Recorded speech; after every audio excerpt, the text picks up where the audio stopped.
Bueno, pues el título de la plática que les voy a presentar hoy tiene que ver con un estudio de la variabilidad en el sur del Golfo de México como parte de las actividades de investigación que se realizan dentro del instituto. Ahí está.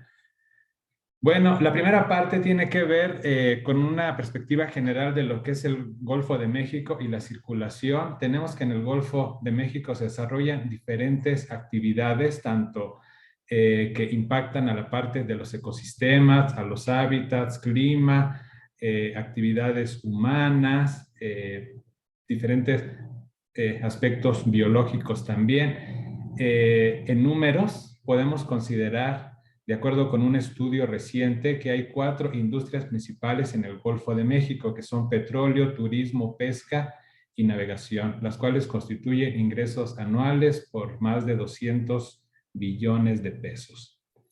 Bueno, todas estas actividades que se desarrollan en el Golfo de México están modificadas o pueden verse impactadas por los diferentes procesos de circulación que tenemos en este mar. Aquí se presenta un esquema de la circulación estacional que tenemos en el Golfo de México, con una circulación predominante que es el sistema de la corriente de Lazo, que está representado por esta línea gris, remolinos que se desprenden de la corriente que viajan por el Golfo hacia el oeste, una circulación cuasi permanente de sentido ciclónico en el sur del Golfo de México y una circulación en las plataformas continentales con una clara componente estacional, representada por las diferentes líneas de colores.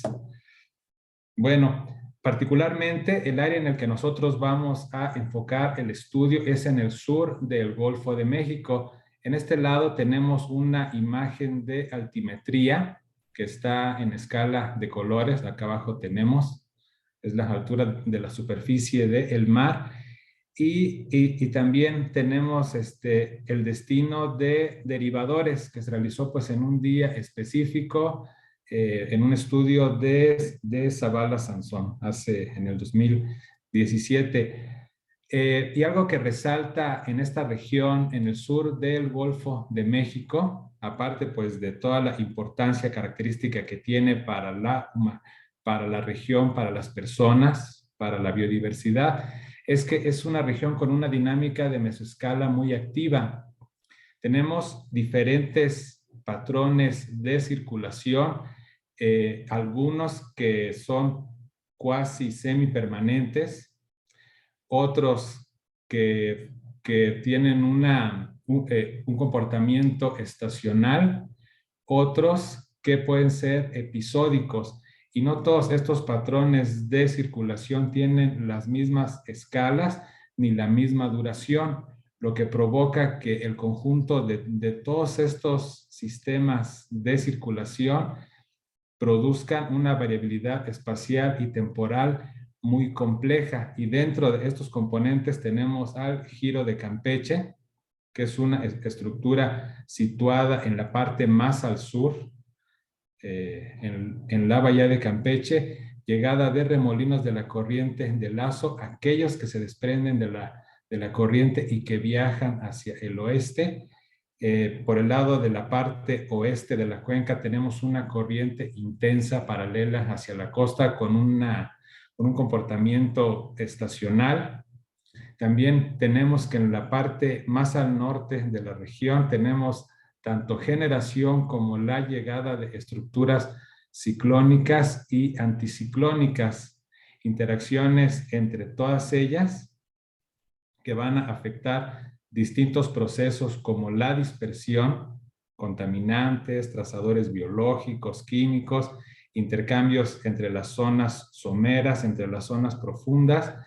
Y con esto quisiera poner pues en contexto cuál es la importancia tanto biológica y en diversidad como la importancia dinámica de estudiar esta región en el Golfo de México y de la complejidad que esto representa, que los estudios enfocados en esto representan. Bueno, observaciones reportadas hace recientemente por la doctora Paula Pérez Brunios, allí en CICESE, encontraron que la circulación en el sur del Golfo de México es coherente verticalmente, por lo menos hasta los 700 o los 1000 metros, particularmente en el lado oeste de la cuenca. ¿Sí? Aquí tenemos una representación de la circulación superficial obtenida a partir de observaciones por un periodo de 7 años. Y de este lado, en el mapa más a la derecha, en la figura más a la derecha, tenemos un resultado de un análisis de funciones empíricas ortogonales realizado por estos autores también, de las corrientes a diferentes profundidades en una cierta ubicación, denotada por la localización pues, de unos anclajes. Y lo que se encontró fue que la circulación en esta parte, en la región más al oeste de la bahía de Campeche, tiene una estructura vertical barotrópica equivalente, quiere decir que es verticalmente coherente en esta región hasta una cierta profundidad, con correlaciones bastante altas entre la circulación superficial y las de los 700 hasta los 1000 metros más o menos, de más del 70%. O sea, pueden ver, esto ya nos da una idea de cómo es la circulación entre la capa superficial y la capa acoplada más al fondo. Estudios ya desde hace varias décadas han apuntado a que la circulación en el Golfo de México está esencialmente caracterizada en dos capas. Una capa superficial fuertemente estratificada, aproximadamente hasta los 800,000 metros, y una capa profunda, poco estratificada, debajo de la capa superficial. A lo largo pues, de todos los estudios que se han realizado en el Golfo de México, tenemos que tanto la circulación como la variabilidad de la capa superficial, donde se tienen las corrientes más intensas, las escalas temporales más rápidas también. Esto se conoce con gran detalle. Puse aquí muchas referencias porque para la gente que estudiamos en el Golfo de México saben que hay una cantidad tremenda pues, de estudios, pero también recientemente se han tenido estudios muy importantes para analizar la circulación profunda. Particularmente tenemos observaciones de la circulación profunda, los estudios más importantes desde Hamilton en el 2016, mediciones también pues, en colaboración con los colegas de CICESE, caracterizaciones del acoplamiento superficial profundo, particularmente en el este del Golfo de México. ¿Sí? Y en un trabajo que ahorita ya terminamos, que está pues, en revisión, caracterizaciones del acoplamiento superficial profundo considerando todo el Golfo de México, ya no solo la parte del este donde se tiene pues, el patrón más importante que es la circulación de la corriente de Lazo, sino en todo el Golfo de México. Este estudio fue realizado con una simulación de largo plazo. Se obtuvieron resultados muy importantes. Sin embargo, la descripción de la variabilidad en el sur del Golfo de México no pudo obtenerse debido a que fue un análisis de la covariación de las capas superficial y la profunda y dadas las magnitudes de las variaciones en la parte este y en la parte sur-oeste del Golfo de México, tienen mucho más dominancia las de la parte este y por lo tanto quedaron relegadas las de la parte sur-oeste. Y entonces quedan algunas preguntas que nos parece importante que se deben responder, que es, aquí las puse en los bullets. ¿Qué otros patrones de circulación superficial en el sur del Golfo de México están fuertemente relacionados con aquellos en las capas profundas? Segundo, ¿cuáles son las escalas espaciales y temporales del acoplamiento? Y cuál es la naturaleza de la variabilidad no estacional. En el sentido, si es una variabilidad esencialmente muy compleja o que a lo mejor pueda ser descrita con algunos modelos más simplificados. Bueno, dentro de los objetivos del trabajo de esta charla que les voy a presentar es estudiar las escalas espaciales y temporales de la variabilidad en la bahía de Campeche, identificando los modos de variabilidad superficial que están relacionados con aquellos en la capa profunda e investigar las escalas temporales dominantes de variabilidad. Es decir, vamos a analizar cuál es la persistencia o la memoria de esta variabilidad y si la variabilidad, si los modos de variabilidad que encontremos son o no de naturaleza estocástica. Bueno, para eso seguimos una metodología.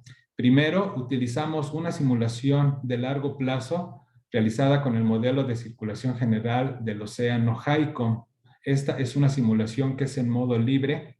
Esto es importante porque quiere decir que todos los patrones de circulación dominantes que encontremos y los resultados que encontremos van a ser físicamente consistentes. Por eso es bien importante que sea de modo libre. Es una simulación que es de largo plazo, que es de 21 años, una resolución con un 25avo de grado, forzada con un reanálisis de alta resolución obtenido con el modelo atmosférico WRF, fronteras abiertas provenientes de una climatología de 4 años. El objetivo también, pues, de utilizar una simulación y sobre todo de largo plazo es que los patrones o los modos de variabilidad resultantes sean estadísticamente consistentes, es decir, que no sean episódicos caracterizados solo por ocurrencia en un cierto periodo temporal, sino que pueda considerarse que en un periodo largo, en este caso 21 años, esos patrones o los modos de variabilidad sean consistentes a lo largo del tiempo. ¿Sí? Bueno, a partir de la simulación se obtuvieron datos del espesor diario de 2 capas isopignas en el sur del Golfo de México, una capa superficial que abarca hasta los 250 metros de profundidad. Nótese que no consideramos toda la capa superficial como los estudios anteriores hasta los 800 metros, sino solo la capa superficial con los movimientos más intensificados, en el sentido de que se pudiera caracterizar mucho mejor esta capa superficial, y una capa profunda de los 1000 a los 1800 metros de profundidad. Estos datos fueron filtrados, se les aplicó filtros temporales y filtros espaciales para enfatizar las características de la mesoescala. Y a los datos resultantes ya sin el ciclo anual para estudiar la variabilidad no estacional, se les aplicó un análisis de funciones empíricas ortogonales, tanto a la capa superficial por separado, capa profunda por separado, y a las 2 capas de manera simultánea, que es lo que se conoce como capas acopladas, con el fin de ver también cuál es la diferencia entre la covariación de las 2 capas, que considera las magnitudes relativas de las diferencias en el espesor, y también consideramos un análisis de correlación. Quiere decir que todos los puntos de estudio en la región van a tener el mismo peso. Independientemente de las magnitudes relativas, cada punto va a tener el mismo peso, siendo que las variaciones o las diferencias en el espesor van a ser medidas en términos de desviaciones estándar. Bueno, y los resultados son los siguientes.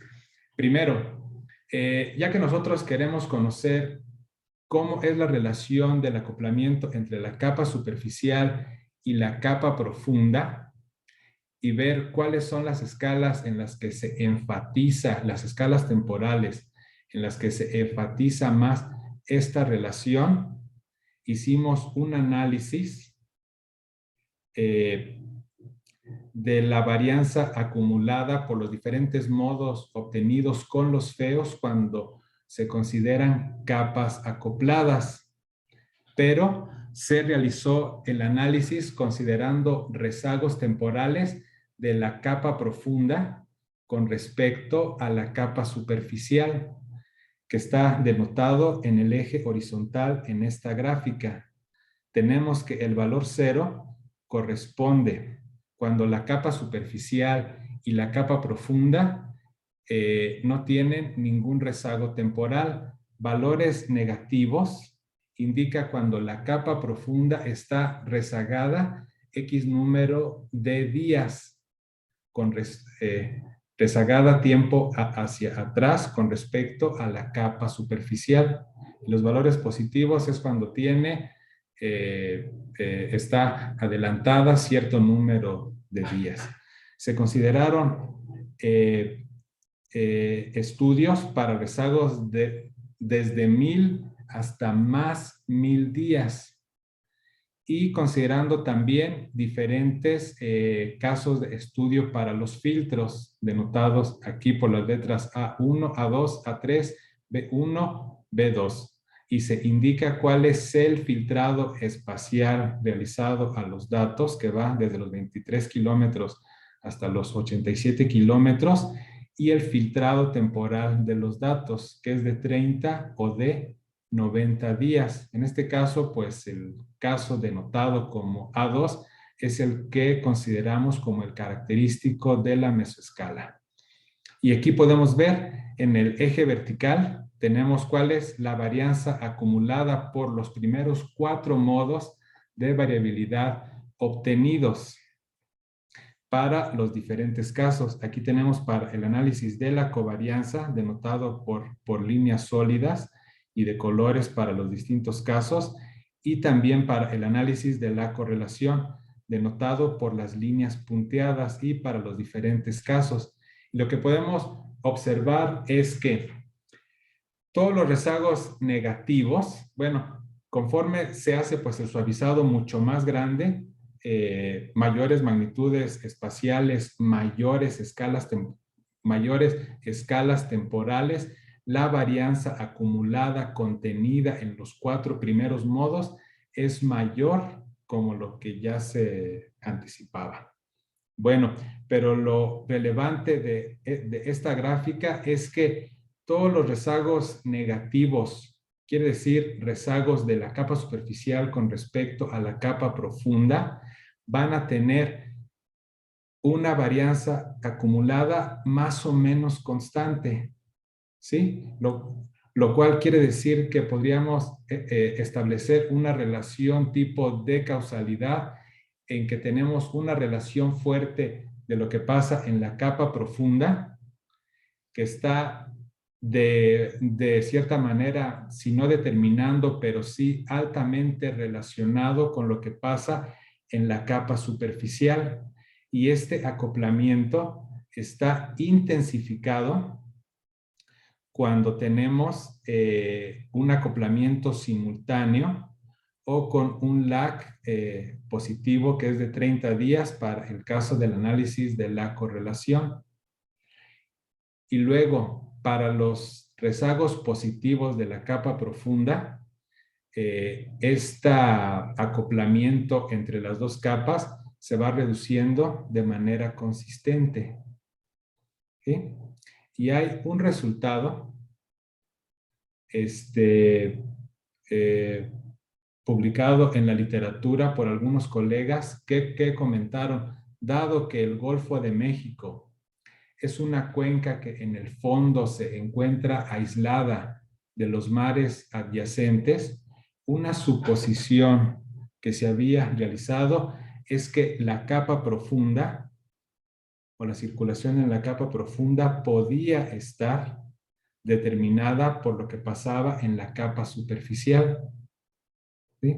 Pero lo que encontramos por lo menos con este tipo de estudios, es que es a la inversa. Y si se fijan, también está muy relacionado con lo que encontraron colegas como Luis Zavala y como Paula Pérez, que hay una fuerte componente asociada a la batimetría en la región del sur del Golfo de México, que determina una de las características más importantes o más relevantes de la circulación en esta región, que es el giro ciclónico.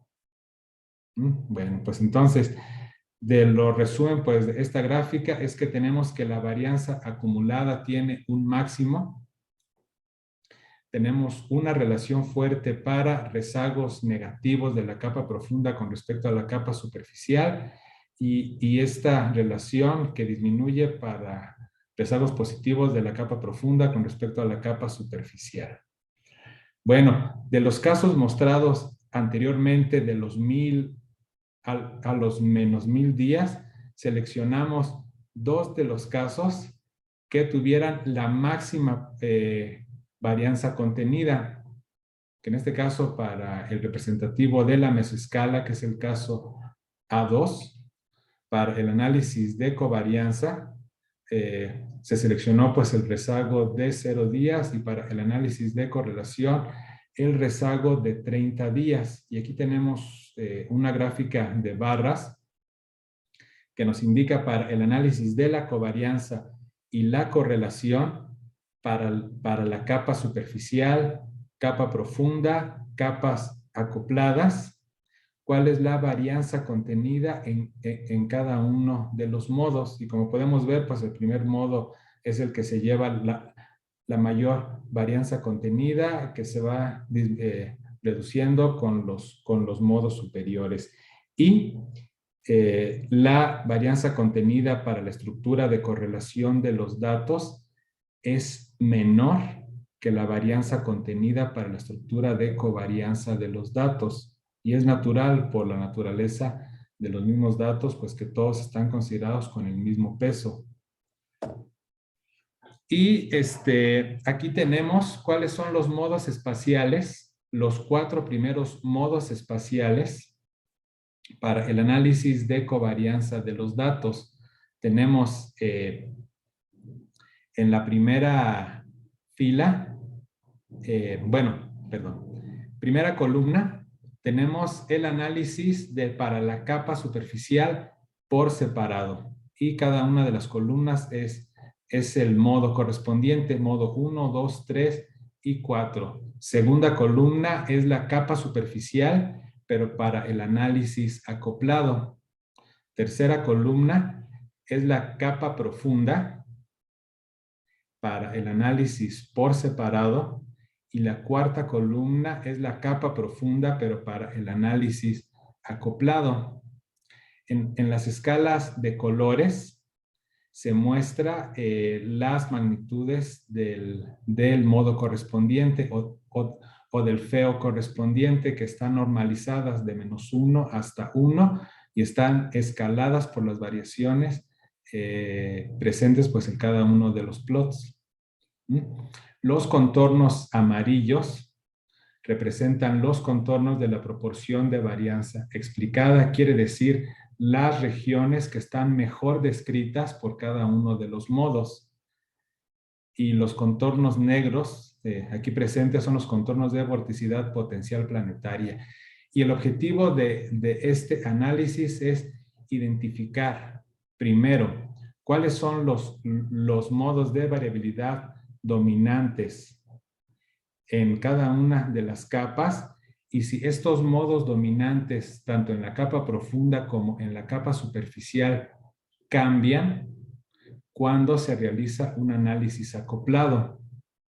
¿Sí? En este caso, segunda columna, vemos que los modos de variabilidad resultantes para el primer modo entre la capa por separado y las capas acopladas tiene una estructura bastante similar, situada en el oeste de la cuenca, que esto ya fue reportado por Vázquez de la Cerda en el 2005. El modo 2 también es consistente con esos estudios y se ve que los modos son esencialmente los mismos. Y el tercer modo y en el cuarto modo sí ya tenemos variaciones importantes, que en el caso pues del tercer modo, estas variaciones pues están más centradas en las fronteras de la cuenca, mientras que en el modo, que en el análisis acoplado, tiene una región de variabilidad importante en la parte central. Y el cuarto modo, que está caracterizado para la capa superficial por separado por una zona de alta variabilidad en la parte sur, donde generalmente está localizado el giro ciclónico de Campeche, no está representado en el análisis acoplado. ¿Sí? Bueno, y de hecho para el cuarto modo no se tiene ninguna región para el cuarto modo acoplado, no se tiene ninguna región particularmente bien descrita, porque los contornos de proporción de varianza explicada resultaron ser no significativos. Bueno, para la capa profunda tenemos esta misma intención pues de caracterizar cuál es la variabilidad.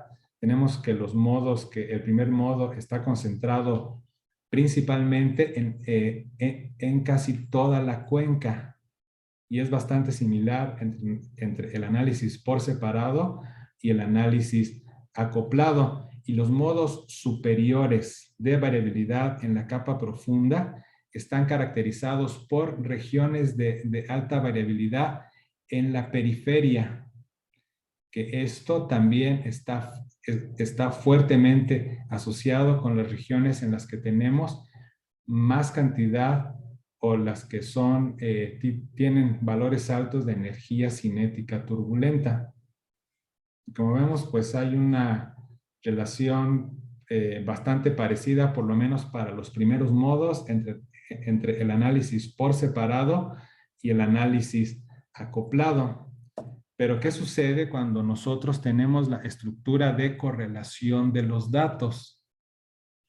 Es la misma nomenclatura que para el mapa anterior y lo que vemos es que aquí sí hay una diferencia más importante en las regiones identificadas de alta variabilidad en el análisis por separado y el análisis acoplado y que son significativamente diferentes de las resultantes para el análisis de la covariación. En este caso vemos que el modo dominante para la capa superficial tiene una región situada en el oeste de la cuenca para el análisis por separado, que cuando consideramos el análisis acoplado, esta región está desplazada más hacia el sur. Quiere decir que esta región identifica que la región de alta variabilidad identificada con el modo dominante para el análisis de correlación identifica esta región donde se localiza comúnmente el giro ciclónico de Campeche. Y si se acuerdan, en el análisis de la covariación salía más o menos hasta el cuarto modo y solo en el análisis por separado. Para los modos superiores tenemos para el modo 2 variaciones que en el caso por separado es una región en el este de la cuenca. Para el análisis acoplado es un dipolo entre el este y el oeste en la parte norte de la cuenca. Modos superiores tienen características esperadas, alta variabilidad en la región periférica o en la zona central, ¿sí?, asociadas con las regiones de mayor energía cinética turbulenta. Para la parte de la capa profunda tenemos un comportamiento esencialmente igual al del análisis de la covariación, pero que nos indica cuáles son los modos y los patrones dominantes y cómo estos están relacionados entre la capa superficial y la capa profunda.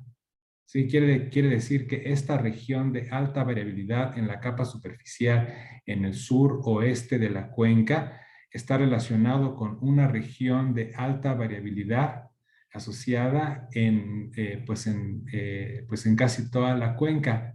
Y los modos superiores en las capas superficiales, en la capa superficial, están asociados con alta variabilidad en las regiones periféricas de la cuenca.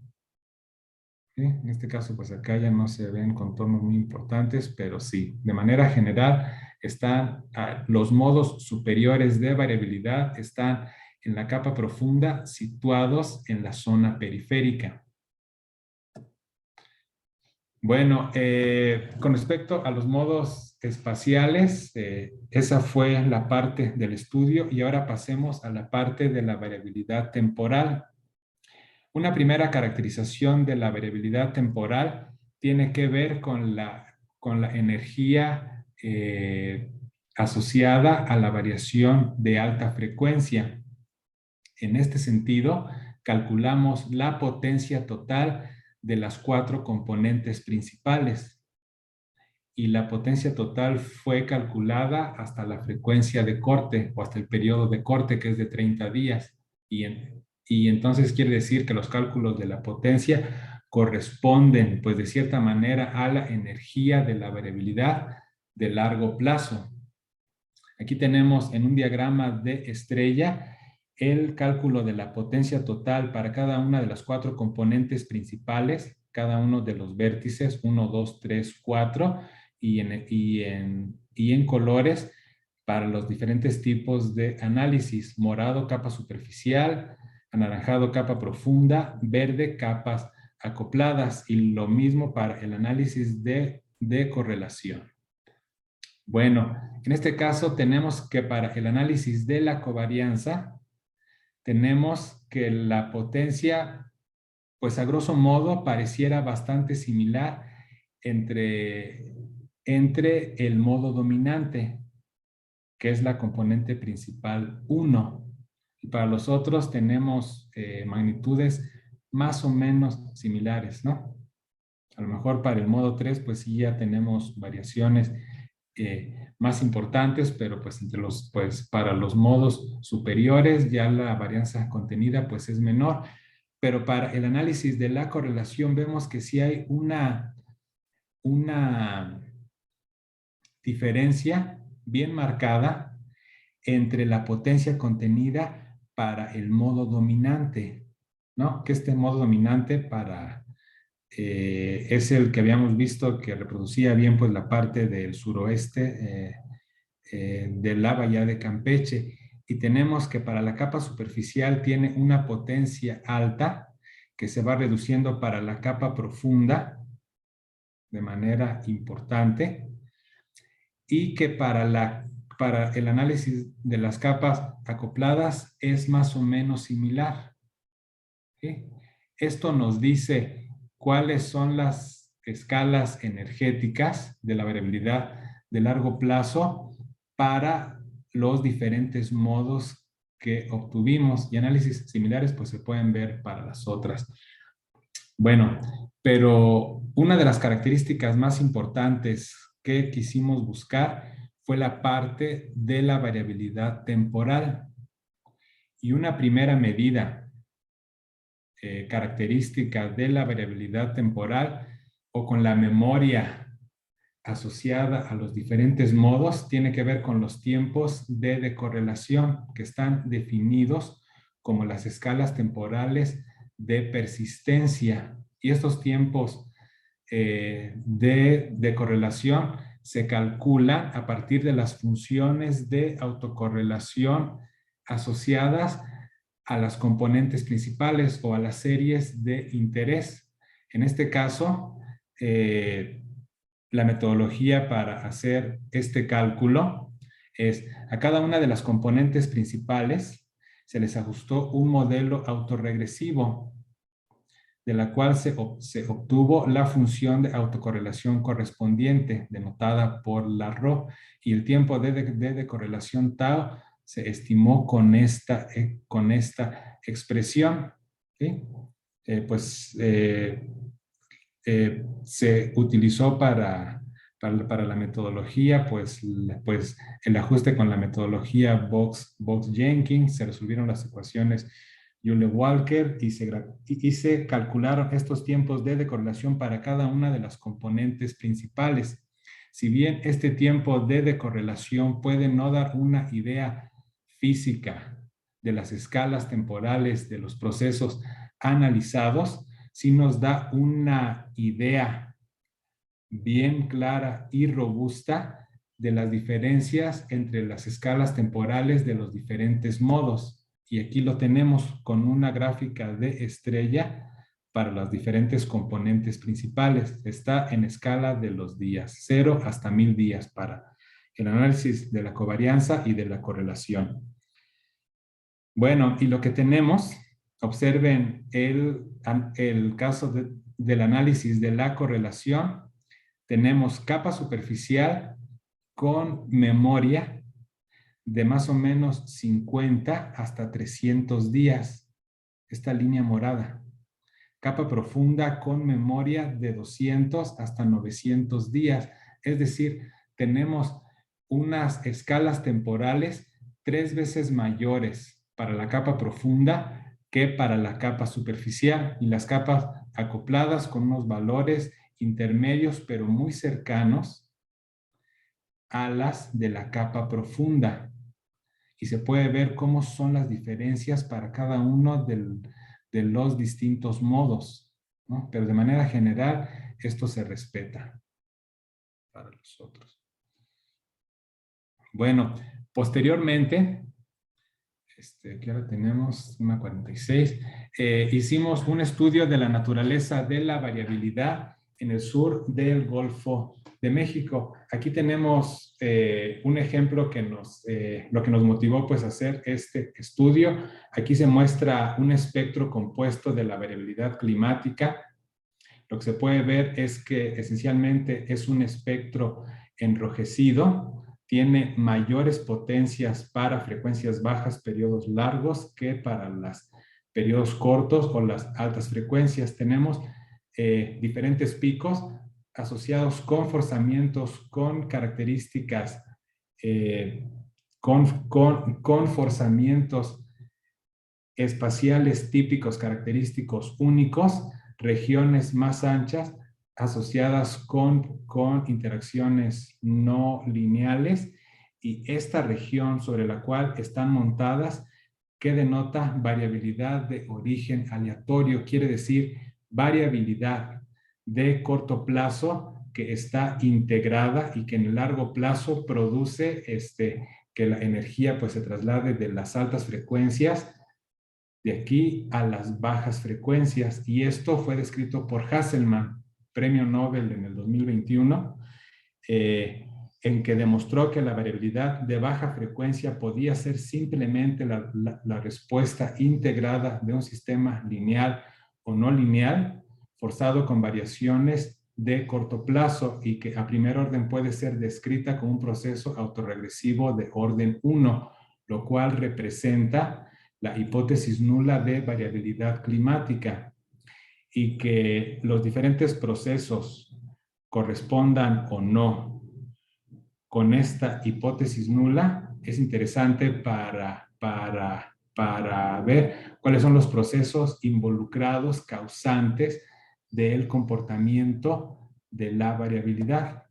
Y esto pues se describe matemáticamente por los modelos dinámicos estadísticos que están asociados con unas componentes rápidas denotadas por la F, que esencialmente son forzamientos externos, y con potenciales asociados que son de respuesta lenta, y que las distintas variables climáticas van a evolucionar por la conjunción de estos dos forzamientos.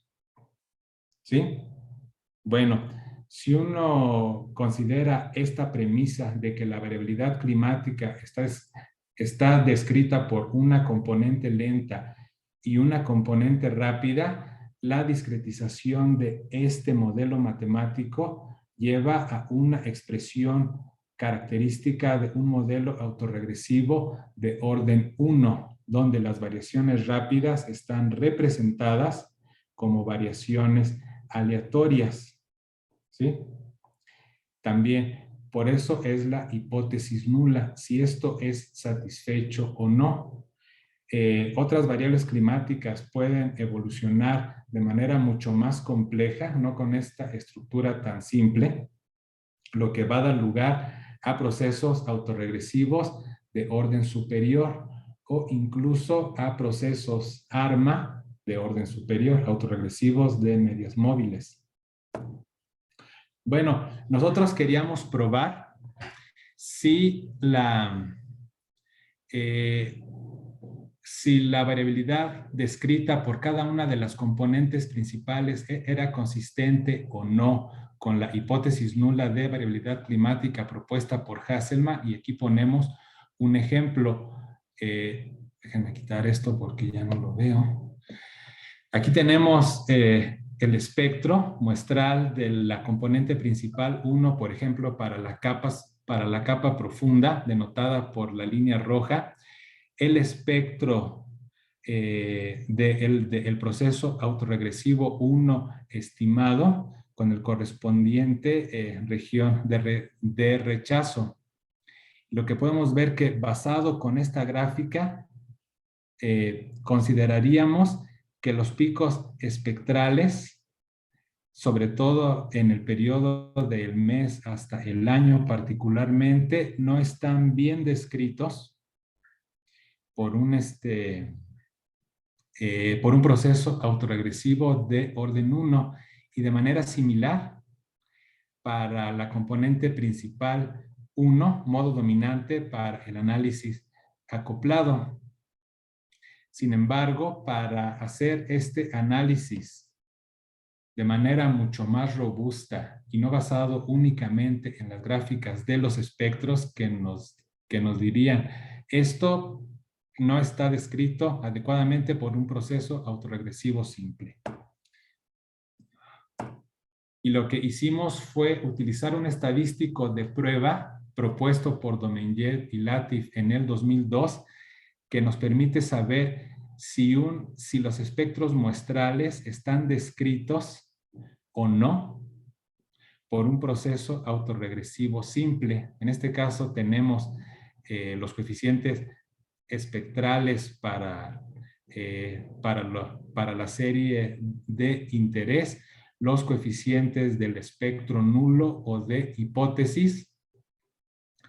Y nosotros, para probar esto, los intervalos de confianza relativos para la hipótesis de prueba los hicimos con estadística Monte Carlo, considerando 100,000 realizaciones de procesos autorregresivos de orden 1 y de orden 2.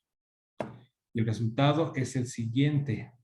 Tenemos para el análisis de la covarianza para las 3 capas, superior, profunda y las acopladas. Superior, profunda y las acopladas. Y para los 4 componentes principales. ¿Sí? Y tenemos que se probó la hipótesis nula considerando un autorregresivo. Diga, permítame. Oye, ¿puedes llamarme en un momento, por favor? Gracias. Perdón.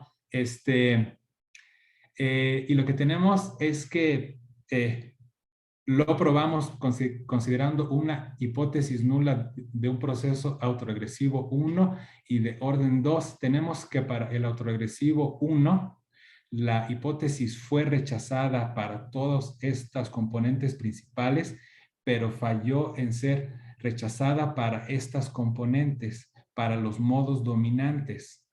Y un autorregresivo de orden 2 es adecuado para describir la variabilidad para todas las componentes principales para todos los casos de estudio, y de manera similar para el análisis de la correlación.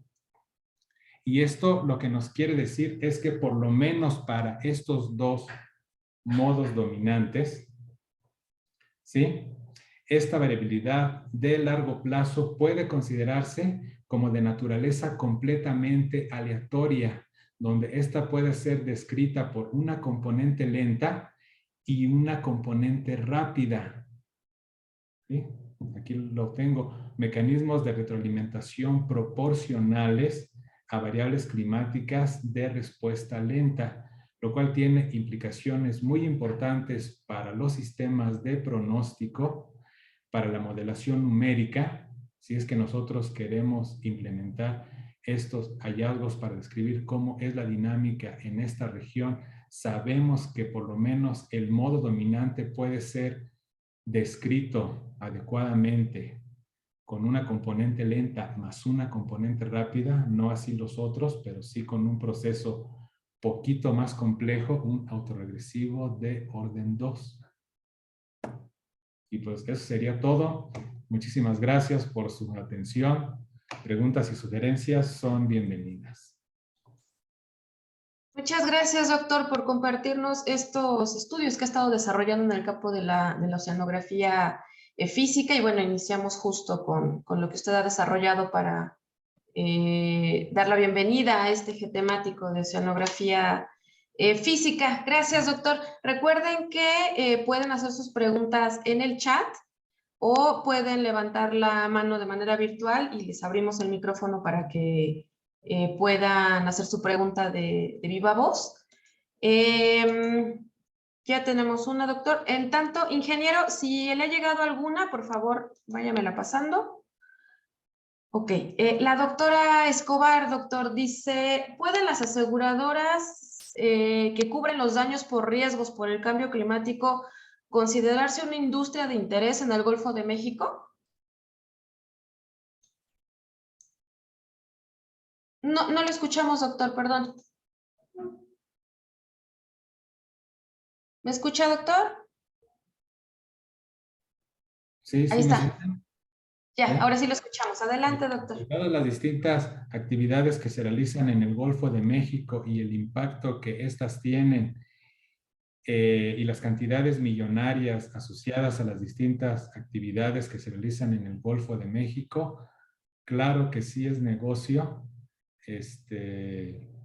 pues el negocio de las aseguradoras, pero desconozco cuáles sean pues los montos, las pólizas, las características, pero pues es una región que a muchas personas les interesa todo lo que se desarrolle en esa región y el impacto que también tiene en muchísimas personas y sobre todo para nuestra supervivencia, en cuestión que nosotros obtenemos recursos naturales de esta región. Muchas gracias por la pregunta. Gracias, doctor. Ingeniero, ¿hay alguna que tenga? ¿O No, alguna no manita? tenemos ninguna. Ok, gracias, doctora, por su pregunta. Doctor, ¿podemos aprovechar estos minutitos en lo que van llegando más preguntas? Para la cuestión de alumnos también, por la cuestión de la docencia, cómo se pueden unir, quienes estén interesados, etcétera. Sí, gracias. Pues no venía preparado para esa parte, pero invitamos pues a todos los chicos pues que quieran realizar estudios de posgrado con nosotros. Tenemos una especialidad en el posgrado en oceanografía física, en el posgrado en ciencias del mar en oceanografía física. Yo creo que los detalles pues los podemos ver próximamente en la feria. Claro, bueno, eso da pie, doctor, para empezar a comentarles que ya estamos a nada de lanzar ya la difusión para la próxima feria de la tesis, nuestra tercera feria de la tesis. Y bueno, ahí ya podrán también ver las opciones que tenemos de posgrado, de todos los tutores que están en nuestro instituto, que pueden apoyarlos en sus investigaciones. Y bueno, obviamente ahí estará el doctor Moreles. Gracias, doctor. Tenemos dos manitas levantadas. Doctor Robinson, por favor. Sí, muchas gracias, Efraín. A ver, la corriente de lazo que le llaman es, la que usted está estudiando. La pregunta es, ¿está relacionado con las ribazones del Sargazo en la península de Yucatán, en la parte del Caribe, está relacionado es la fuerza, la intensidad, los cambios con el arribo del sargazo. Esa es una pregunta. La otra pregunta es, yo lo que he sabido es que hay mucha preocupación en que esa corriente se disminuya y entonces tenga unos problemas pues oceanográficos, psicológicos importantes. ¿Cómo están las últimas estimaciones sobre su, ¿cómo se llama? Que se esté reduciendo la velocidad. ¿Tienes alguna idea de qué está pasando actualmente? Esas son las dos preguntas, por favor. Ok, con respecto a lo del sargazo, pues hay múltiples forzamientos asociados para la llegada del sargazo. Tiene que ver, sí, con las corrientes como son, con el forzamiento atmosférico que también modifican, el ingreso de los nutrientes o la fertilización de las áreas, pues el polvo del Sahara que se desplaza hacia la zona marítima. Pero es un problema tan complejo, dado de que no es solo la parte dinámica de las corrientes y lo que pudiera ser simplemente por advección, sino que también tiene una parte biológica asociada con el crecimiento de las algas, que ésta puede disminuir o fortalecerse en diferentes regiones y dependiendo del estado de la atmósfera y del océano en cierto momento. Y entonces hay que considerar de las dos, parte dinámica asociada con la circulación que sí puede mover a los cuerpos en el agua y depositarlos en ciertas regiones, pero también la parte biológica asociada al crecimiento de las algas, que es diferente para aguas con distintas características y en diferentes estaciones. Eso es bien importante. Y la otra que tiene que ver con la corriente de lazo, sí hay estimaciones que se está modificando la formación de agua profunda en las latitudes altas, que puede estarse reduciendo y que por lo tanto puede modificar los patrones de la circulación termoalina, lo cual eventualmente podría debilitar a esta circulación, siendo una de las ramas la corriente del Golfo, corriente del Caribe, corriente del Lazo. Estimaciones hay muchísimas, algunas pues son un tanto extremas que han pronosticado una reducción de la intensidad del transporte de la corriente de Yucatán de aproximadamente 20% para fin de siglo. Ya se imaginarán cuánto es 20% del transporte de la corriente, y hay otras estimaciones mucho más modestas. Hay estudios recientes que han estado revisando pues, los datos históricos, reconstrucciones que están dando diferentes márgenes. Pero sí, y algunos otros estudios incluso pues han mostrado que no se ha reducido nada, que simplemente pues es parte de la variabilidad y que en algunos periodos incluso se ha intensificado esta circulación profunda. O sea, incertidumbre hay, tanto los que dicen que se va a reducir como los que dicen que no, o que en algunas regiones, periodos, se ha incluso intensificado.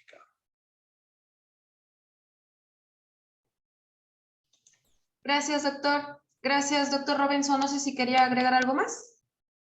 No, ok, perfecto. Gracias, doctor. Tenemos otra pregunta con manita levantada de Benjamín Martínez. Adelante.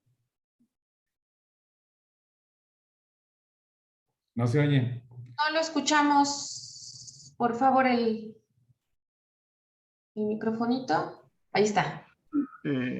Hola Efraín, o sea, felicidades. Hola.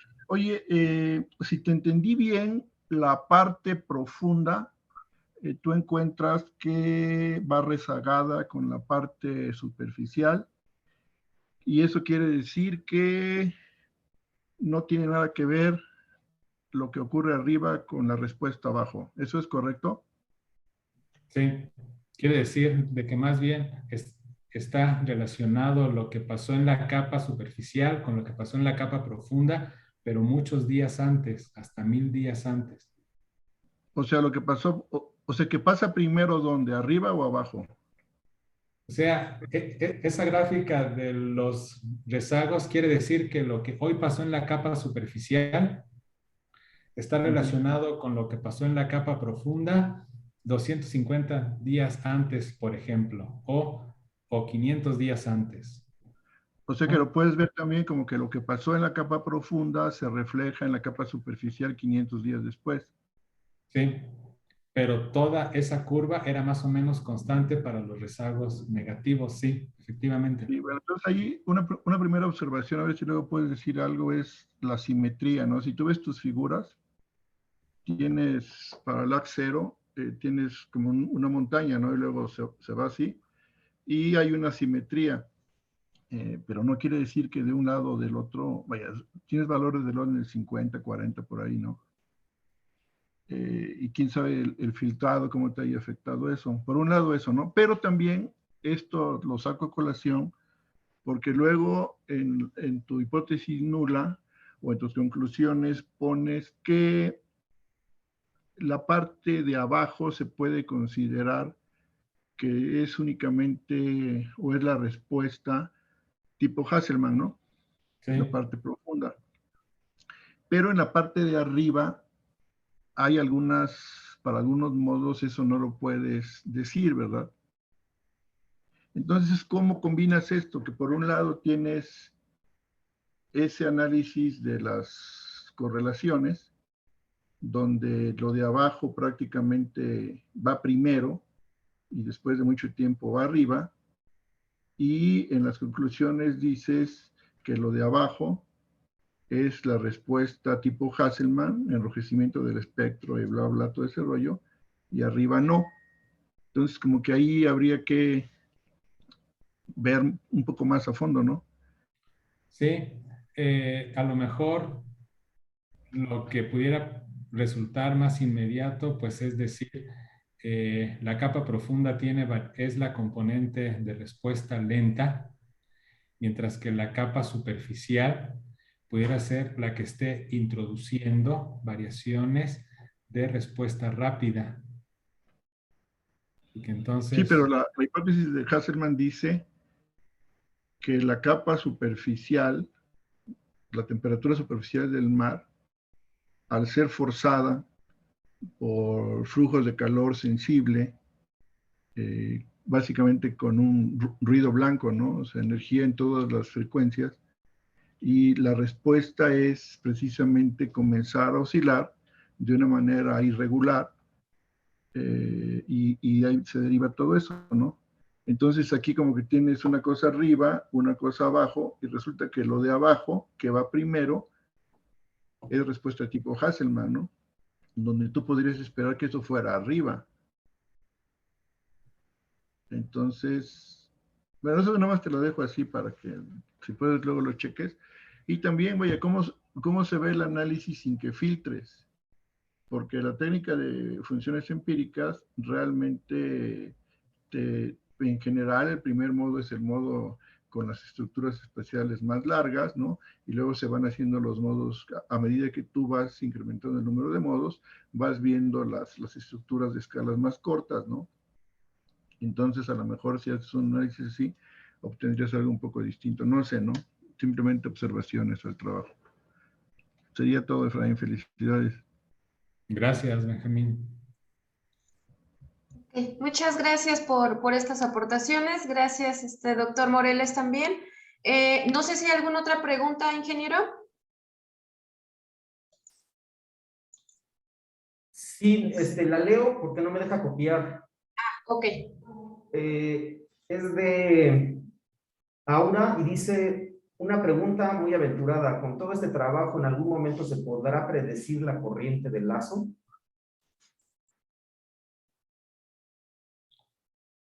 Gracias por la pregunta. Esfuerzos para pronosticar la corriente del lazo, pues hay muchísimos. Y se ha visto tanto con modelos simplificados, sobre todo con modelos simplificados, que hay una fuerte relación con el transporte, por ejemplo, es un determinante muy importante con el transporte de la corriente de Yucatán. Y los procesos que tiene este transporte con la dinámica superficial y con la dinámica profunda. Pero una de las características que impide un pronóstico adecuado es que dentro del Golfo de México tenemos muchísimas estructuras de mesoescala en diferentes escalas, tanto temporales como espaciales, que pudieran estar modificando cómo es el comportamiento de lo que está entrando. O sea, por el Golfo entra algo, agua, muchísima agua, que los estudios pues han mostrado que debe desprender remolinos, por ejemplo, y que esta penetración del agua puede estar descrita particularmente bien, a lo mejor con el esfuerzo del viento en otras regiones, ¿no? Pero ¿qué pasa cuando esta corriente entra? Más, si se quiere simplificar como algo muy periódico, pronosticable, pero ¿qué pasa con el circo que hay dentro del Golfo de México? Eso modifica, puede bloquear la corriente, puede hacer de que la corriente penetre mucho más rápido, se retraiga, que desprenda remolinos pues en cierto periodo. Y es una interacción particularmente muy compleja. Pero de que se pueden encontrar relaciones entre los distintos forzamientos de la corriente con los pronósticos estadísticos, sí hay. Sí hay relaciones. También nosotros estamos trabajando pues en 2 estudios que están tratando de mejorar estos pronósticos estadísticos. ¿Sí? Y lo otro tiene que ver pues con pronósticos a corto plazo, que uno diseña sistemas de pronóstico basados en utilizando modelos de circulación general, los construye para que funcionen bien en modo libre, luego asimila datos y luego produce resultados para 4 o 5 días posteriores. Y esos serían pronósticos en el corto plazo, que serían bastante buenos. Y nosotros, pues en colaboración con los colegas de ciencias de la atmósfera, estamos también desarrollando un sistema de pronóstico de la circulación en el Golfo de México, utilizando HICOM también. O sea, por hacer, pues hay muchísimo por hacer. Ok, muchas gracias, doctor. Ingeniero, si ya no hay ninguna otra. No, ya no hay ninguna pregunta. Ok, de acuerdo. Bueno, la doctora Escobar había envió una, pero me comenta que ya en parte se contestó. Nada más, bueno, si algo se nos va, doctor, dice, ¿qué nuevos datos deberán colectar en campañas desde los sensores remotos y qué tecnología es requerida en los próximos años para robustecer los modelos y sus predicciones? ¿Y qué asociaciones en el gobierno y la industria pueden interesarse en contribuir con colecta de estos y los pronósticos que se debieran explorar e implementar desde el instituto? Bueno, se requiere conocimiento de la circulación profunda. Es un campo que está iniciándose. Las inversiones pues son tremendamente millonarias, sobre todo para tener monitoreo bien distribuido y de largo plazo. Particularmente en el Golfo de México hay una estructura que es el giro de Campeche, barotrópicamente equivalente en la profundidad, que está determinada fuertemente por la topografía del suelo marino. Y también pues se requeriría, aparte de las mediciones del suelo marino, para que esto pueda ser integrado, bien los detalles, cómo son las isóbatas, todo lo que sea, en los distintos modelos numéricos.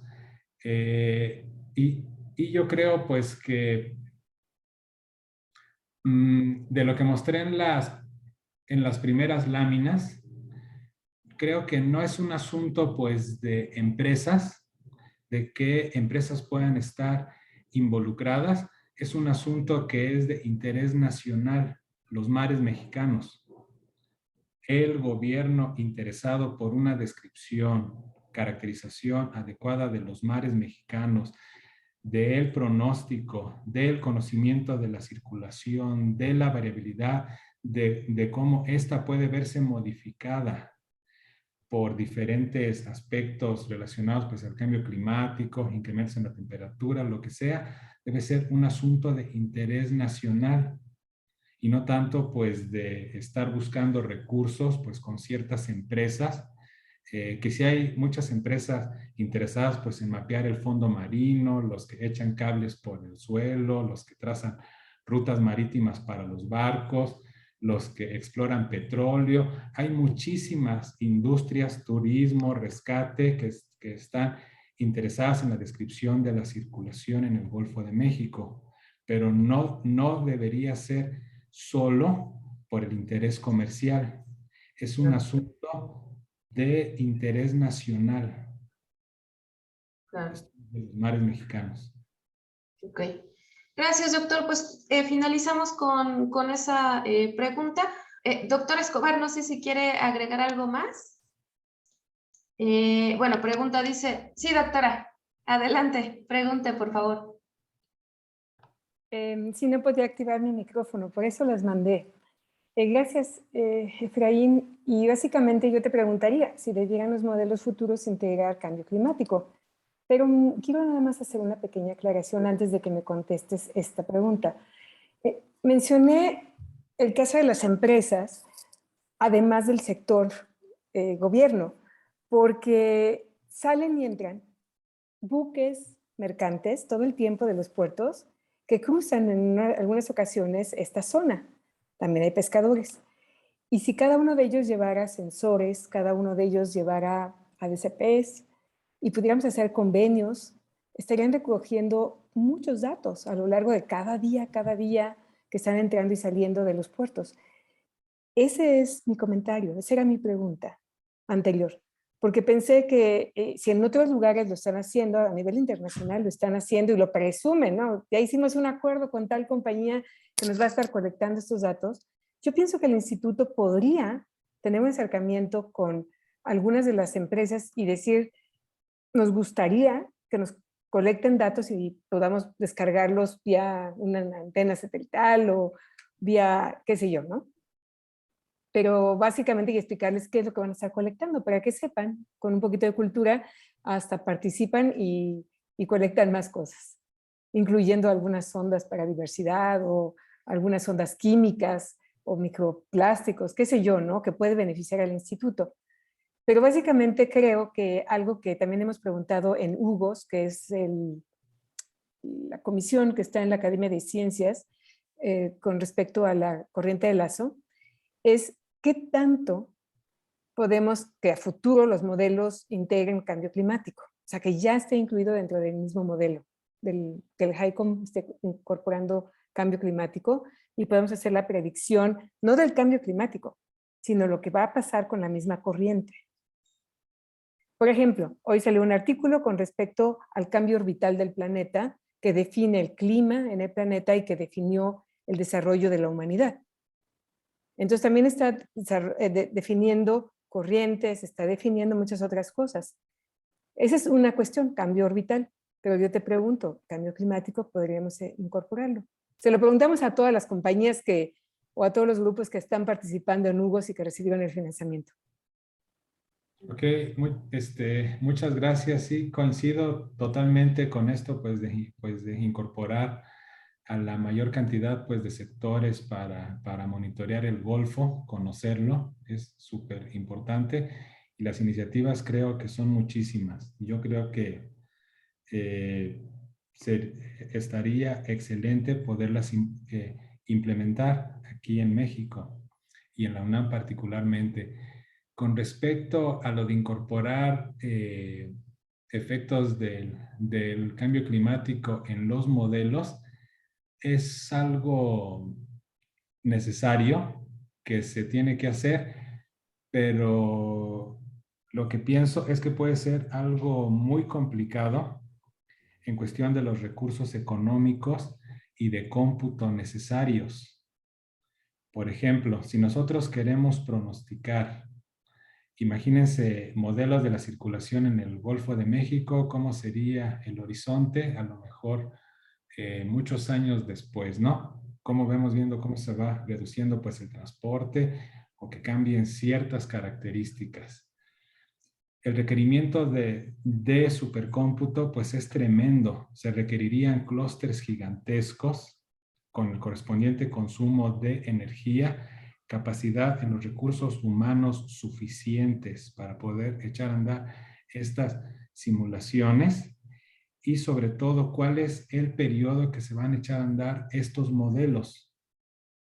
O sea, pues esta simulación que es de 21 años, más o menos cada año requiere como 1 o 2 días completos que son de simulación. O sea, una simulación como esta, pues requieres como 60 días más o menos. Y si se quiere aumentar o la resolución de los modelos o el dominio quiere hacerse mucho más grande para que sea global, quiere incorporarse pues, el forzamiento atmosférico, porque HICOM funciona en modo desacoplado de la atmósfera. Solo se recibe como una condición a la frontera que no se retroalimenta. Si se quisieran poder implementar modelos acoplados, es un costo computacional tremendamente mayor. Y yo creo que más bien ahí sería colaboración con los institutos que tienen clústeres con esas capacidades. O también otra propuesta es idear simulaciones simplificadas con modelos menos sofisticados para de los llamados toy model, por ejemplo, o de los de complejidad intermedia, para ir haciendo estos diferentes estudios. Dependiendo de la precisión y de los horizontes temporales con las que se quieran tener resultados. Pero es un campo tremendo. Y yo creo que esa es una de las fortalezas de los aspectos que se deberían fortalecer en los institutos como el nuestro. La capacidad pues de supercómputo, porque es una de las áreas de la oceanografía física que va a perdurar por los próximos años. Es el futuro. Ok, gracias doctor, gracias doctora, le agradece también por sus respuestas doctor, y con esta última pregunta cerramos la sesión y cerramos el seminario.